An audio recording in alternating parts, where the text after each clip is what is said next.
नमस्कार दोस्तों, CSC centre Saha में आपका स्वागत है। आज हम आपके लिए आयुष्मान कार्ड के रिगार्डिंग एक बेहतर न्यूज़ लेके आए हैं, जिसमें कि आपको बताएंगे कि आपको कैसे आप लाभ ले सकते हैं, कैसे आप उसमें अपना ट्रीटमेंट करवा सकते हैं, क्या क्या डॉक्यूमेंट चाहिए, क्या प्रक्रिया रहेगी। आइए दोस्तों शुरू करते हैं। तो सबसे पहले आयुष्मान कार्ड में जो है 5 लाख तक का मुफ्त उपचार भारत सरकार ने उपलब्ध कराया है। ये सभी को पता होना चाहिए कि 5 लाख तक का इसमें आपका मुफ्त उपचार सरकार के द्वारा दिया जाता है। और इसमें सबसे ज़्यादा ज़रूरी बात इस प्रकार से है, जिसकी भी इनकम जो है 1,80,000 तक है वो इसमें पात्र होंगे 5 लाख तक वाले में। इसके अलावा 1,80,000 से और 3 लाख तक जिसकी आय है उसमें वो लोग पात्र होंगे जो कि सर्विस में नहीं हैं, और जैसे कि फार्मर हो गए या अन्य हो गए, बिजनेसमैन हो गए। तो वो लोग क्या है अपना आयुष्मान कार्ड, जिसे हम कि चिरायु आयुष्मान कार्ड बोलते हैं, वो बनवा सकते हैं। उसकी जो है फ़ीस की बात की जाए तो 1700 या 1800 समथिंग उसकी फ़ीस है, जो कि रिवाइज होती रहती है। तो इतनी फ़ीस में आपका 1 साल के लिए वैलिड होगा आयुष्मान कार्ड, और आपकी कंप्लीट फैमिली का वो आयुष्मान कार्ड बनेगा, ना कि आपका स्वयं का बनेगा वो। तो वो लोग भी अपना आयुष्मान कार्ड बनवा सकते हैं। मैं इसलिए ये वीडियो बना रहा था क्योंकि मेरे पास 1-2 केस ऐसे आए थे कि बंदा हॉस्पिटल में है और वो आयुष्मान कार्ड के लिए घूम रहे हैं, क्योंकि लास्ट मोमेंट पे उनका ना तो केवाईसी हो पाता है, ना उसकी ओटीपी की समस्या आती है, और तब तक वो बंदे की समस्या बरकरार रहती है और ना ही इलाज टाइम पे हो पाता है। तो ये सुविधा आपको टाइम से मिल सके, तो इसके लिए आपको ज़रूरी है अपने आयुष्मान कार्ड बना के रखें और अप टू डेट करवाते रहें time to time. Up to date means उसको चेक करवाते रहें, केवाईसी करवाते रहें, साल में 2 साल में एक बार उसका अप टू डेशन करवाते रहें। आधार कार्ड पक्का अपडेट कराएं ताकि आपका लिंकअप बना रहे, तब आपका कोई ट्रीटमेंट या कोई ऐसी इमरजेंसी आवश्यकता आपको हो तो उसमें आपको कोई असुविधा ना देखनी पड़े। तो सबसे पहले आपको क्या करना है, अपनी फैमिली आईडी या फिर आपकी जो इनकम है उसके हिसाब से आपको अपना आयुष्मान कार्ड बनवा लेना है। आयुष्मान कार्ड न सिर्फ आपका इंडिविजुअल का बल्कि बच्चे से लेकर के बूढ़े तक का भी बनेगा। और वृद्ध के लिए जो है उसमें 70 साल से जो ऊपर है उसके लिए कोई भी कैटेगरी का हो, कोई भी इनकम हो, तो वो अपना आयुष्मान कार्ड भी बनवा सकते हैं। उसके लिए अलग से प्रावधान है, जो कि बुजुर्ग हैं हमारे उनके लिए अलग से प्रावधान है, वो भी अपना बनवा सकते हैं। इसके अलावा जो आयुष्मान कार्ड अनऑथराइज तरीके से बनाए जाते हैं तो वो वैलिड नहीं होते हैं, तो कृपया करके ऐसे आयुष्मान कार्ड ना बनाएं और वैलिड ही आयुष्मान कार्ड बनाएं ताकि आपका ट्रीटमेंट सही समय पर हो सके। और दूसरी बात, इसमें कई तरीके के जो ट्रीटमेंट चल रहे हैं हम उनके बारे में भी चर्चा कर लेते हैं। यह वीडियो आपको कैसा लग रहा है तो मुझे आप कमेंट्स में बताएं। आप कमेंट्स बहुत कम करते हैं, और आप कमेंट्स में बता सकते हैं कुछ आपके सुझाव है, ताकि मैं उसमें दोबारा से रिवाइज वीडियो जो है उसमें बना सकूं, और उसके लिए कुछ आपके जो मेरी तरफ से हेल्प हो सके तो मैं वो बता सकूं।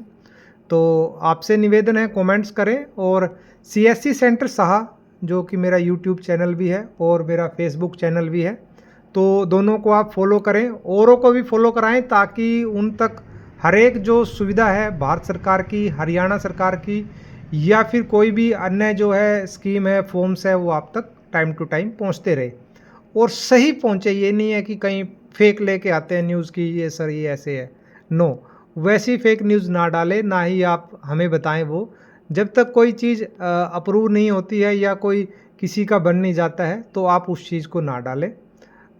इसलिए निवेदन है, ये चैनल को आप सब्सक्राइब करें और औरों को भी कराएं, ताकि ये जानकारी सभी तक मिले।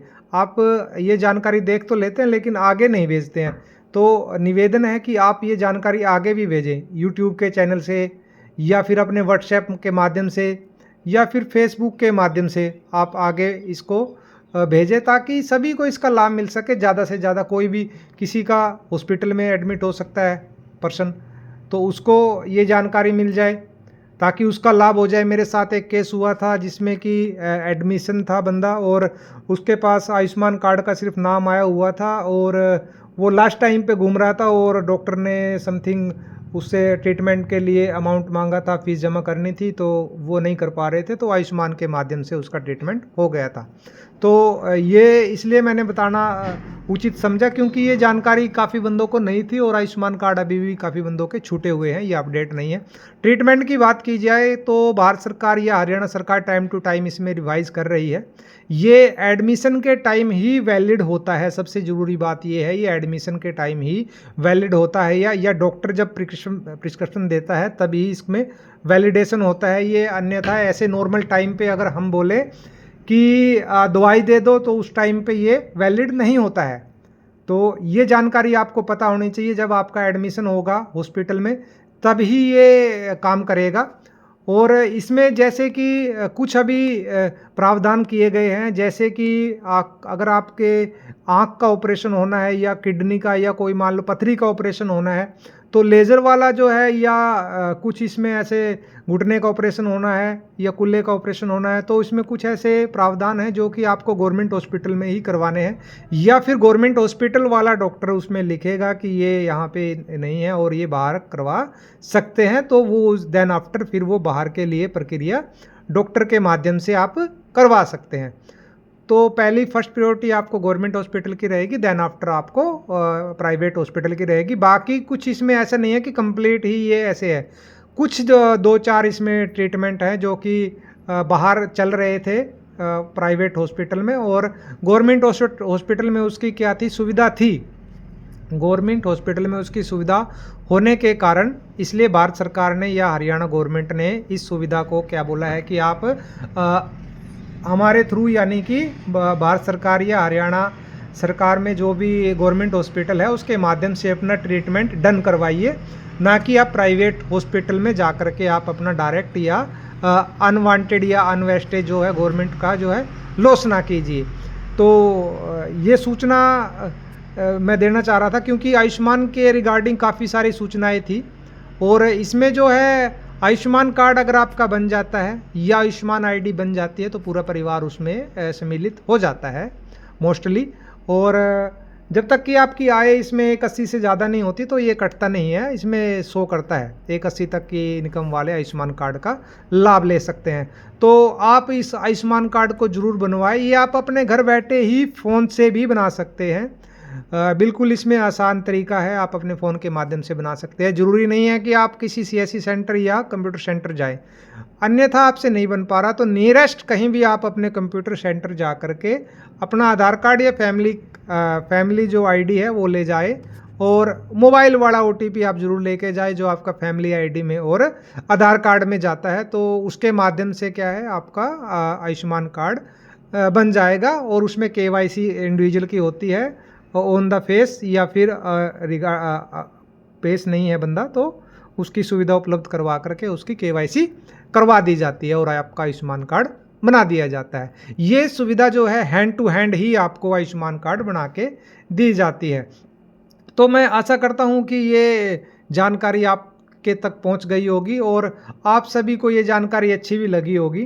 तो आपसे निवेदन यही है बार बार कि इस जानकारी को आप ज़्यादा से ज़्यादा शेयर करें, और अपने दोस्तों तक भी शेयर करें, और अपने जो है आसपास में भी बताएं। ये चीज़ें जो मैं चीज़ बताता हूँ आप आसपास में भी ज़रूर बताएं, ताकि क्या होता है, जानकारी के अभाव में और सही जानकारी के अभाव में क्या है, लोग वंचित रह जाते हैं अपने लाभ से। क्योंकि कुछ हमारे आसपास ऐसे तत्व है जो कि सही जानकारी ना दे करके हमें गलत राह पे, यानी अधूरी जानकारी के साथ में हमारे गलत रास्ते पे डाल देते हैं, और हम उसका लाभ नहीं ले पाते और बंदा वहीं उलझ के रह जाता है।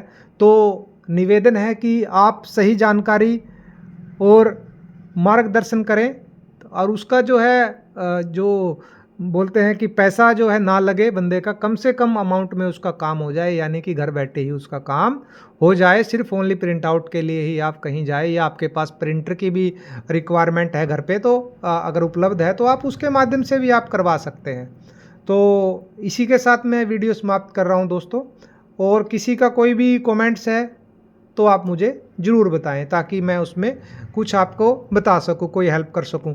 और एक लास्ट में मैं बात बोलना चाहता हूं, अगर किसी का कोई इन कैश इमरजेंसी होता है और वो मुझे व्हाट्सएप करें कि सर मेरा ये है कि एडमिशन हो गया है और आयुष्मान के लिए मैं एलिजिबल हूं, यानी 180 से कम है या 3 लाख के आसपास है,